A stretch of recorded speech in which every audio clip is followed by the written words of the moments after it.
Então, como eu referi, a árvore da vida é composta de 10 sefirotes.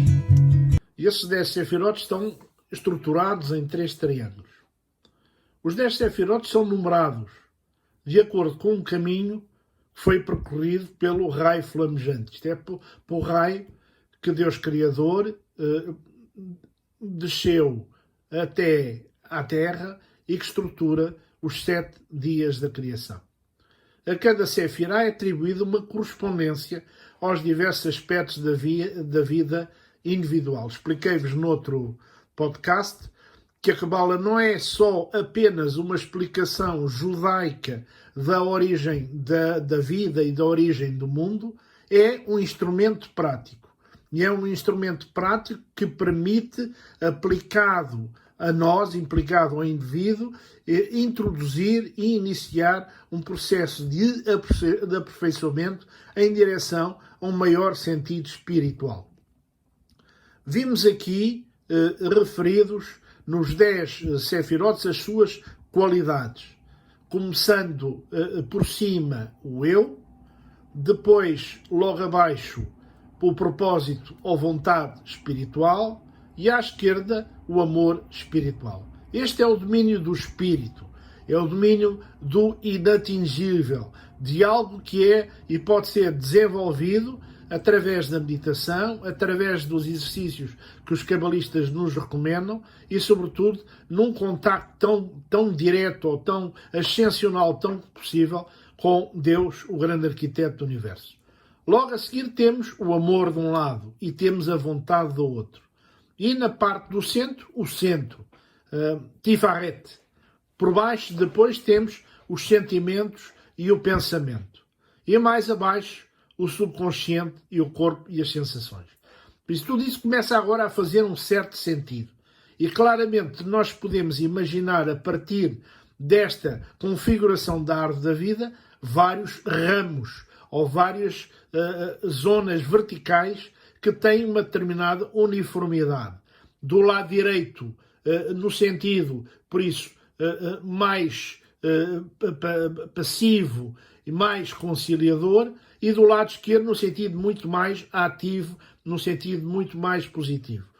O canal do lado da zona central é aquele que, no fundo, vai fazer o equilíbrio entre os sefirotes que estão em relacionamento. Não se diz opostos, porque os sefirotes nunca se opõem, mas tem um determinado sentido, tem de ser compensado. A vontade tem que ser compensada com o amor, o pensamento tem que ser compensado com os sentimentos, o subconsciente tem que ser relacionado quer com os sentimentos, quer com o pensamento.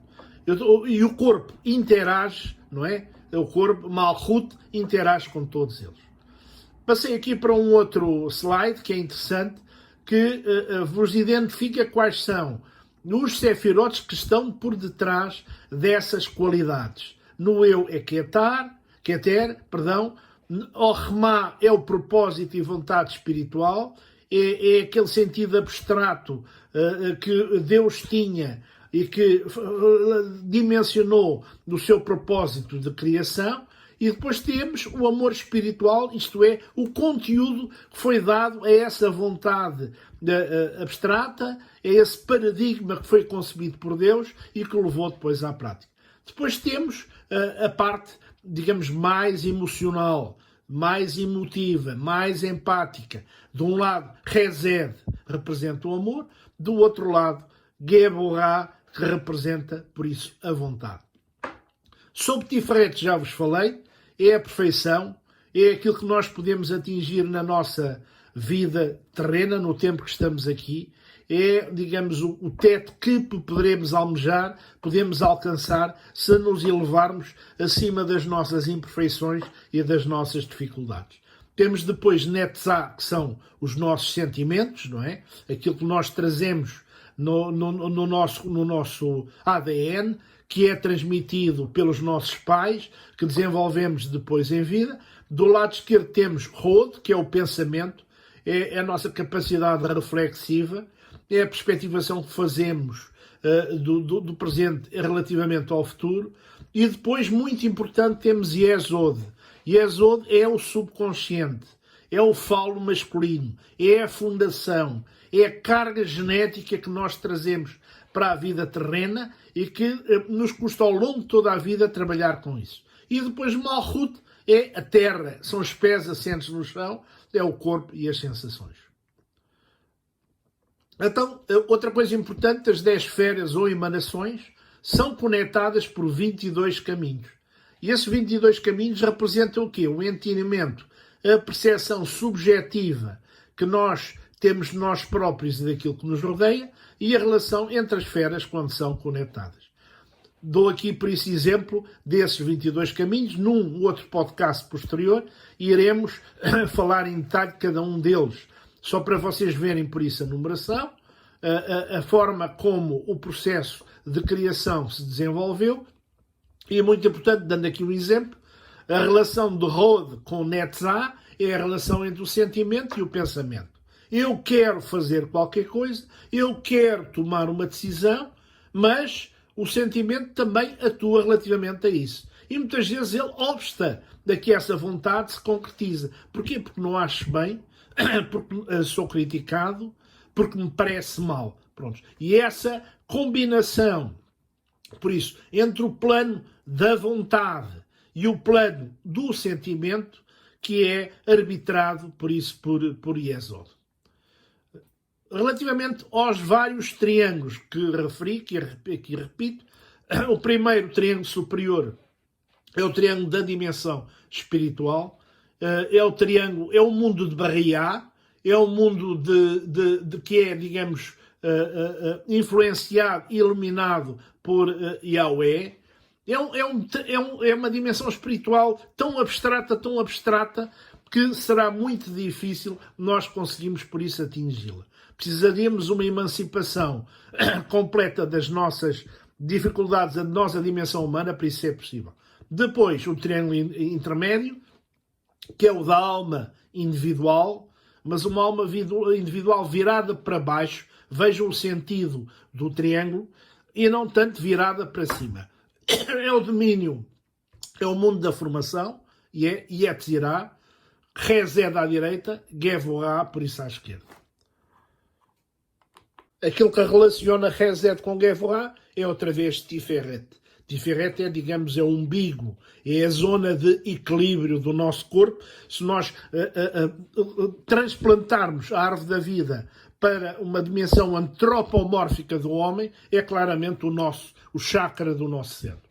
Depois, mais abaixo, temos o triângulo inferior, aquele que caracteriza a nossa personalidade. Netzah de um lado ou do outro. E Yesod, a nossa fundação, e Malhut, que é o mundo material, o mundo, por isso, da Asiá.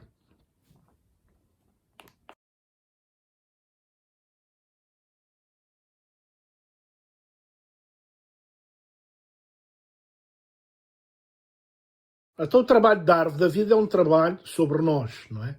Sobre o nosso íntimo, sobre o nosso sentido mais profundo, a nossa dimensão esotérica, em contraste com a outra dimensão exotérica.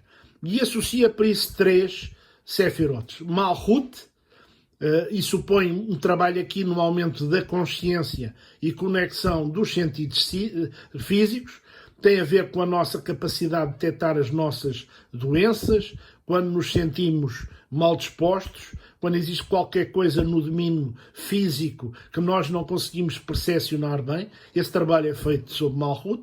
Depois, Yesod é a libertação das energias que estão escondidas, que estão reprimidas e que precisam ser postas cá fora, porque há um trabalho de inibição da consciência relativamente a essa zona mais interior nossa. E depois Hod e Netzah, que é um dual de ação de um sobre o outro, que corresponde a quê? Procurar equilibrar sentimentos de um lado, pensamentos do outro.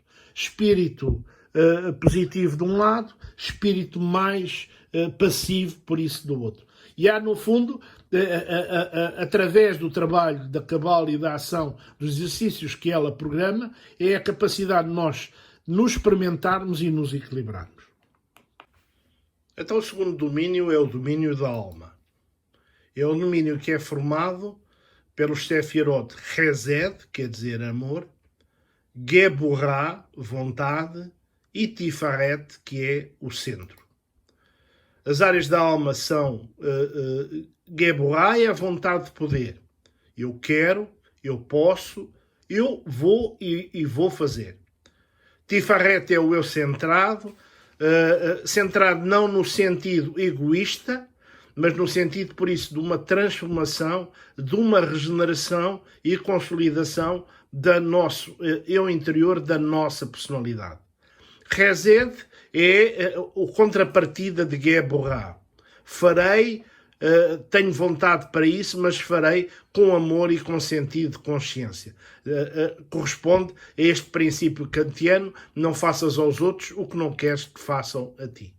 Por isso, em Tifaret, nós procuramos construir um centro que é fortalecido, que é consolidado, que é iluminado e que nos permite harmonizarmos connosco próprios e harmonizarmos na relação com os outros. Em Gevorah e Hesed, nós compreendemos, interiorizamos a relação que existe entre poder e amor. Para quê? Para podermos desdobrar as energias da alma no plano interior. E para isso é importante Tifaret, porque faz a ligação entre o triângulo inferior, que é o triângulo da personalidade, e o triângulo superior, que é o triângulo da ascensão do toque divino. Ao ganharmos mais autocentralização, por isso conquistamos melhores condições para que o centro da nossa vida seja mais balanceado, seja mais equilibrado. Vocês veem aqui a relação bidirecional que existe entre Geburah e Hesed, quer dizer, entre amor e vontade, arbitrado por Tifaret, que representa a alma, a beleza, a harmonia, a compaixão. Agora passamos para o domínio do espírito. O domínio do espírito é o triângulo superior, o triângulo que está ligado a Keter, que é Binah, que é o amor espiritual, ou Chema, que é o propósito divino, e Keter, que representa o eu divino, isto é, a metade de nós que concretiza a iluminação. É importante também referir que as esferas acima de Geburah e Hesed estão separadas do resto da árvore por uma coisa que se chama o abismo. Então o abismo é o quê? É a separação entre a realidade dos fenómenos e a verdadeira expressão espiritual, porque só podemos perceber qual é a nossa verdadeira natureza interior se atravessarmos esse abismo. Esse é o domínio dos tzadik, dos homens santos e pios, dos grandes místicos, possível através de quê? Do divórcio, do desligamento, da separação do mundo dos sentidos e de uma imersão interior, no eu subconsciente, no eu mais profundo. Dois místicos que eu gostaria de referir e que já vos falei em podcast anterior. Por um lado, Baal Shem Tov, Israel Ben Eliezer, de seu nome, líder espiritual judaico do século XVIII e que é fundador do movimento hassídico. Depois, Shimon Bar Yochai, nasceu na Galileia, no século II d.C., e foi discípulo do importante Rabi da história da Cabala, que é o Rabi Akiva.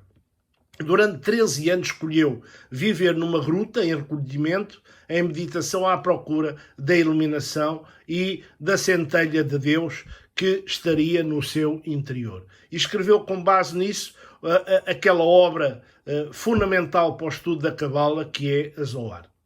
Pronto, e com a referência ao Simeon Bar Yochai, terminei este podcast hoje, dedicado, por isso, ao estudo da árvore da vida, ou mais um passo no estudo da árvore da vida. Espero que tenham gostado e iremos encontrar numa próxima oportunidade. Adeus.